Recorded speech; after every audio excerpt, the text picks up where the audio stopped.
வணக்கம் நண்பர்களே. நம்ம இன்னைக்கு திருப்பதியில இருக்கிற தும்புரு தீர்த்தத்தை பற்றி நம்ம இன்னைக்கு பார்க்கலாம்.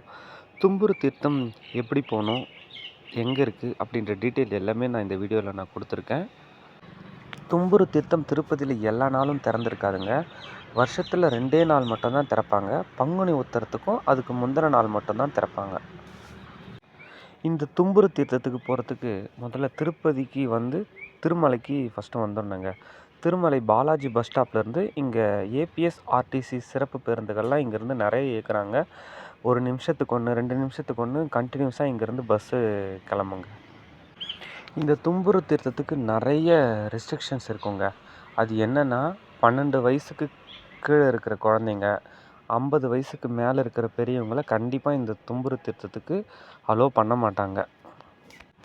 நம்ம திருமலையில் 2 டேம் இருக்குங்க. ஒன்று கோபர்கம் டேம், இன்னொன்று பாபநாசம் டேம். இந்த 2 டேமு கடந்து ஒரு 7 கிலோமீட்டர் தொலைவில் தாங்க இருக்குது அந்த தும்புரு தீர்த்தம். இதுதான் அந்த தும்புரு தீர்த்தத்துக்கு உண்டான என்ட்ரன்ஸு. இந்த வீடியோவில் பார்க்குற மாதிரி அந்த பேனர்லாம் வச்சுருப்பாங்க. எத்தனை நாள் இங்கே அவைலபிள் எல்லா டீட்டெயிலும் அங்கே கொடுத்துருப்பாங்க. நாங்கள் 2வது நாள் தான் போனோம். கூட்டம் அதிகமாக வந்தது. அங்கே எல்லாமே செக் பண்ணிவிட்டு பாபநாசம் உள்ள அந்த தீர்த்தத்தில் தெளிச்சிக்கிட்டு அதுக்கப்புறம் கங்கை அம்மன் பார்த்துட்டு நம்ம இந்த டேமுக்கு மேலே நடந்து போய் அங்கே தும்புரு தீர்த்தத்தை தரிசனம் பண்ணுற மாதிரி இருக்கோங்க. நம்ம டேம் மேலே நடந்து போகும்போது நமக்கு அங்கே டிடிடி என்னென்ன ஏற்பாடு செஞ்சுருக்காங்கன்னா, கரெக்டான அந்த மருத்துவ வசதி எல்லாமே அரேஞ்ச் பண்ணியிருக்காங்க. அதுக்கப்புறம் உணவு, காலையில் அங்கே சாப்பிட்றதுக்கு உணவும் கொடுப்பாங்க. அங்கே மலையில் அங்கே போய் சாப்பிட்றதுக்கு மதியம் பேக்கிங்கில் புளியோதரை அந்த மாதிரி பேக் பண்ணி நமக்கு கொடுத்துருவாங்க. அதுக்கப்புறம் குடிநீர் ஃபுல்லாக போகிற வழியில் எல்லாமே நமக்கு அரேஞ்ச் பண்ணியிருப்பாங்கங்க. மலை ஏறும்போது ஒரு 1/2 கிலோமீட்ரு ஏறுற மாதிரி தாங்க இருக்கும்.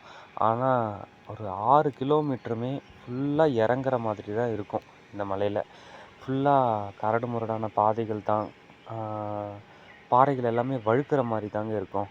ஃபுல்லாக மரம் எல்லாம் காஞ்சி போய் இந்த பங்குனி மாதம் எப்படி வெயில் சுட்டெரிக்குதோ அதுக்கேற்ற மாதிரி மொத்த இலைகளும் காஞ்சி ரொம்ப வெயிலோட தாக்கம் அந்த மலையில் கொஞ்சம் அதிகமாக தாங்க இருக்கும் இந்த மாதத்தில். ஆனால் அங்கே தண்ணி வசதி எல்லாமே நமக்கு போகிற வழி ஃபுல்லாக ஏற்பாடு செஞ்சு கொடுத்துருக்கோம் டிடிடி. அதுதான் நம்ம இப்போ பார்க்குறோம்.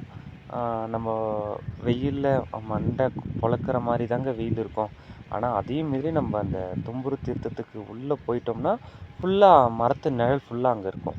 அதை நான் வீடியோவில் நான் காட்டியிருக்கேன். எல்லாமே ஒரு இனிமையாக இருக்கும் அந்த மலையில் நடக்கும்போது. அடுத்து நம்ம தும்புரு முனிவர் யார், இந்த தீர்த்தம் எப்படி உருவாச்சு அப்படின்ற நம்ம புராண கதைக்குள்ளே போகலாம். தும்புரு முனிவர் ஒரு கந்தர்வர். இவர் நாரதருடைய சீடர். இவர் நாரதர் என்ன சொல்லியிருக்கிறார், நம்ம நாராயணனுடைய நாமத்தை தான் ஜெபிக்கணும்னு சொல்லியிருக்கார்.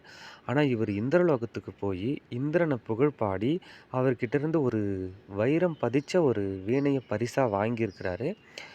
இதை நம்ம நாரதர்கிட்ட சொல்லும்போது அவர் அங்கேருந்து கீழே தள்ளிவிட்டதாகவும் அவர் திருப்பதி மலையில் விழுந்ததாகவும் புராண கதை. அடுத்து இன்னொரு புராண கதையாக தும்புரு முனிவரோட மனைவி மிகுந்த சோம்பல் இருந்ததாக சொல்கிறாங்க. அந்த சோம்பல்னால ஒரு தும்புரு முனிவர் ஒரு சாபம் கொடுத்துருக்கிறாரு. அது என்ன சாபம்னா தேரையாக மாறணும் அப்படின்ற மாதிரி ஒரு சாபம் கொடுத்துருக்கிறாரு. அந்த சாபம் எப்போ நீங்கும்னா, அகத்திய முனிவர் தன்னுடைய சீடர்களோட இந்த தீர்த்தத்தில் நீராடும்போது அவங்களுக்கு சாப நிவர்த்தி கிடைச்சதா இந்த புராண கதையிலையும் சொல்கிறாங்க. இதுதாங்க அந்த தும்புரு தீர்த்தத்தோட என்ட்ரன்ஸ். அதாவது ஒரு இடுப்பளவு தண்ணியில் நுழைஞ்சி உள்ளே போய் அந்த தீர்த்தத்தில் நீராடுற மாதிரி இருக்குங்க.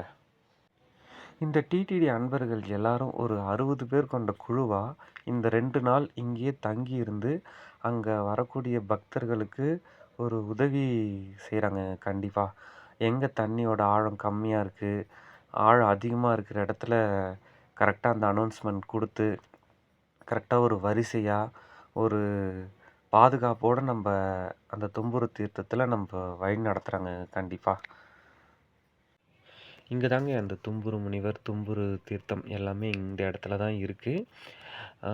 இந்த கடினமான பாதைகளை கடந்து தான் இந்த அருவியில் குளிக்கிற மாதிரி இருக்கும். கட்டாயமாக எல்லாரும் அடுத்த வருஷம் பங்குனி உத்தரத்துக்கு இந்த தும்புரு தீர்த்தத்தில் நீராடி எல்லா கஷ்டமும் போய் எல்லாரும் சந்தோஷமா இருக்கணுங்க. ரொம்ப நன்றி.